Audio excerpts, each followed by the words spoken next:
What's up, guys? We're back at RFG today working on stuff. Do you like stuff? Clayton's here.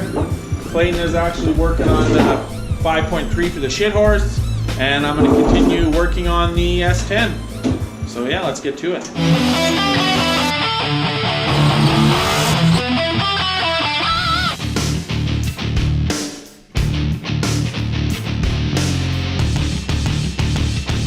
So the first thing I'm going to do today is put in the torque converter bolts. So I went and bought some new grade 10.9 metric bolts because the converter didn't come with them. And I'm reading the instructions and it says there's got to be an 1/8 inch of converter clearance. So I checked it with an 1/8 drill bit and it was too much. So I checked it with a 1/4 and it was pretty good with a 1/4. And it says plus or minus 0.025. So we got these washers here and they're about an 1/8. So that'll take up the difference. So that has to go between the converter and the flex plate. So I'm going to put those in now with a little bit of Loctite. Clayton is doing some stuff on the 5.3. That's for the shit horse. And Clayton, what are you doing? This motor was like, I don't know, it's pretty high mileage, but if you look down on the lifter bores, there's pretty heavy carbon buildup there. So Rob's got a little brake cylinder hone here. I'm just gonna, I don't want to take any material off, I just want to get rid of that carbon buildup, and that's it. We know that all the sloppy fans will say don't even look at them, don't clean them, all that stuff, which, you know, for the most part I usually agree, but being that we were having a problem with a bad lifter or a ticking, we want to just make sure we go through everything and make sure it's good. So for what it's going to take to just go through those a little bit and clean them up, we might as well give her a try. There's no harm in trying. Whoop. Uh-oh. Whoop. Edit. I think one finger fell into a oil fail. So it looks like because of the I don't know if you can see it, but the whole oiling hole, you can't go a full stroke up and down or else it gets caught inside that hole.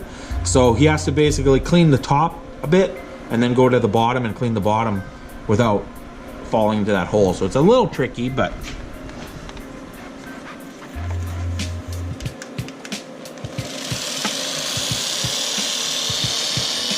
slow short strokes, which I'm not quite used to. Yeah, see, then it gets caught on the way out. yeah, you're gonna push it through. Basically, that is what you do. And that'll clean it up. Once he's done, I'll show you guys how it looks with it cleaned up. So I got the torque converter bolts all bolted in. That went nice. So the next thing I'm gonna start on today is the exhaust. So as you know from before, the exhaust just dumps right by the transmission. Now that the transmission's in, I can actually start getting the rest of the exhaust done. So I have, I bought a V-band, and I want to V-band it down there so it's easy to take apart. So I already test fitted it in there. I'll take you under there and show you. But the way it is right now, I don't think it's going to work. But I think if I add a piece of tubing to it, and then the other end will be like half of this, or less than half of this for the bend, and then I have some straight pipe, and that'll make it pretty much to the rear end, I'm hoping anyways. And then Clayton's got the things honed up. Oh, you got the light there. All done. Again, I don't know if you can see or not, but should be able to kind of get an idea that it's more pretty clean now. Up. It's nice and clean aluminum. That'll definitely just guarantee that it's not a sticking lifter in the bore. For what it took to do it, why not do it? Right? I even brought a micrometer. Oh yeah, Telescopic gauge, which Rob hates measuring stuff. More of his fancy tools from his... Just by using an old lifter though, everything feels normal in there, but I'll just go through them quick and make sure they're the same. Make sure there's not one that's big.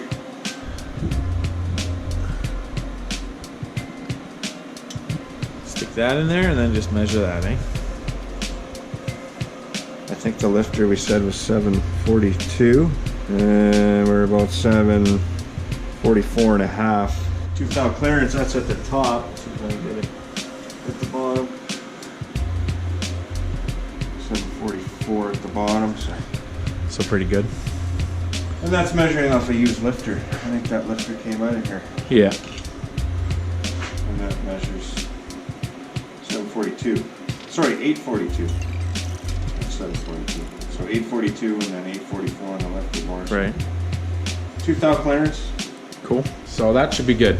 So I'll take you under the truck now and I'll show you the exhaust. So here you can see the exhaust. Let's see if I put the light down. I really need to get a better like underneath trouble light. But this will have to do for now. Maybe. So I think if I add a piece kind of like that, I don't know if you can really see that good, but that kind of gets to the right angle, and then I'll put the V-band right there, and then it'll turn and go down the rest of the frame. So I'm gonna pull the exhaust off now and fit this piece onto it. Okay, so here's the exhaust pipe off. There you can see where the O2 sensor goes. So I made a little scratch mark here. Right now, if I was to just weld this, it would fit like this, and I don't like the way it goes down there. So I have to kind of put it like that, which means I have to cut it and get it to fit. So I have to take a bit of this off to get it to fit more on this angle, and then weld it on. And then from there, I should be able to fit the V-band like that, and then cut a portion of that U-bend, and that'll get me going straight back. So I'm gonna cut this now. So I marked it out where it's gotta be cut off with some tape, and then I'm gonna cut it with a cutoff wheel. Clayton has moved on to giving the cylinders a light hone. So he's deglazed. Yeah, so he's doing that right now. All right, so I got the 2 pieces fitted together, as you can see here.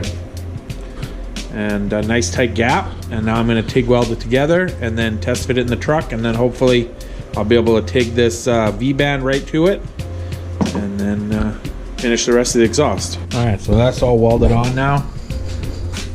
Might have to cut a bit of this off still, but pretty much this V-band hopefully is gonna go on there, get welded on, and then the piece from there.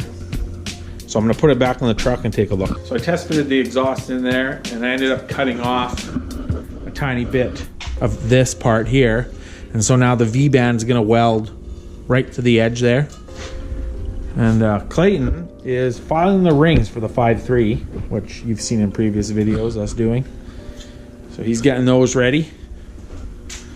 And then I took 1/2 of the V-band, stuck it on there, and marked it, and now I'm gonna cut it. I think this is the angle I need, I'm hoping. If not, I can always cut it more, or I can make another one from this side if I don't do it right, but I think I'm pretty close to where I wanna be. So I'm gonna cut this, and then we'll test fit it in there. All right, so I test fit it in there, and it was all good, so I welded it up. So that's that piece. Nothing hangs below the frame. And then off of that, I have, I don't know where it is, but oh, right here.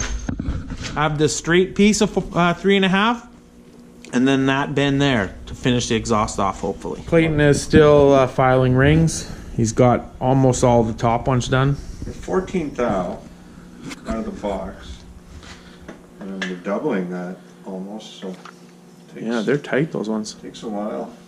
Yeah, that's crazy. So now I'm gonna weld this part of the V-band on, and then put it back together.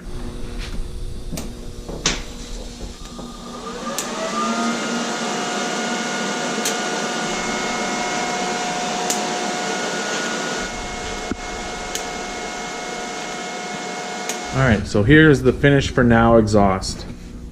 I welded from that short piece, this long piece on, and then I put a hanger here, which I'm gonna put some of that rubber then with some more metal to make a hanger for it. I think for now I'm just gonna leave the exhaust like this because I'm not quite sure about using a muffler, what muffler, or if I'm gonna even use a muffler. So I wanna start it first, see how loud it is, and then if I'm gonna add a muffler, I'll add a muffler and then the rest of that U-bend as a turn down. Now I'm gonna throw it back in and finish making this hanger. And Mike's taking over the ring gapping duties. We're getting a little wild with the grinder now that Clayton's not around to see. He's a wild grinder. I'm gonna get this done here. Clayton had to go for dinner. There's the hanger I made. So right now the exhaust only goes to about, I don't know, a foot from the spring hanger, so it doesn't even clear the box yet. So obviously I can't leave it like that. And then there it goes down, and then to the front where the V-band is, like that. It's all TIG welded. And then, like I said, I'm probably gonna add a muffler.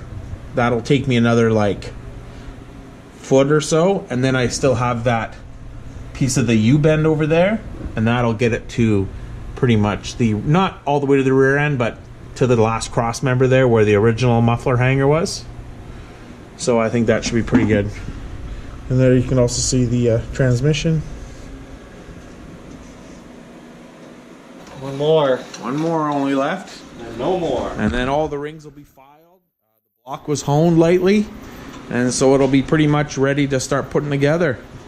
Maybe we'll get her on the engine stand and throw the crank in, and then get the bearings and all that, and the pistons in. So anyways, that's going to be it for this one. And like usual, like, comment, subscribe, and I'll check you later.